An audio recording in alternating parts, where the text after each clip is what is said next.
సహజంగా అందరూ ఉదయం నిద్ర లేచాక ఆడవాళ్ళు ముగ్గులు ఇంటి ముందు వేసుకుంటూ ఉంటారు. కానీ ఎవరికీ తెలియని విషయం ఏంటంటే ఆడవాళ్ళు శుక్రవారం రాత్రి పూట ఇంటి ముందు ఇలా అష్టదళ పద్మం ముగ్గు వేసి నిద్రపోతే లక్ష్మీదేవి మిమ్మల్ని తొందరగా అనుగ్రహిస్తుంది. అలాగే ప్రతి పౌర్ణమికి లక్ష్మీదేవి భూలోక సంచారం చేయటానికి వస్తుంది. కాబట్టి పౌర్ణమి రోజు రాత్రి సమయంలో మీ ఇంటి ముందు ముగ్గు ఉండేలాగా చూసుకోండి. ఏ ఇంటి ముందైతే పౌర్ణమి రోజు రాత్రిపూట ముగ్గు ఉంటుందో ఆ ఇంట్లోకి లక్ష్మీదేవి సులభంగా ప్రవేశిస్తుంది, స్థిరలక్ష్మి అనుగ్రహిస్తుంది.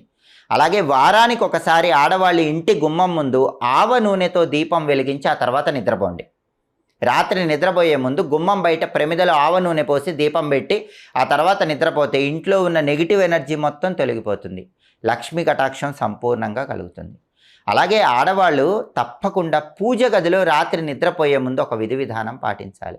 ఆ రోజు పూజ చేసిన పూలుంటే కనుక వాటిని మొత్తం కూడా చక్కగా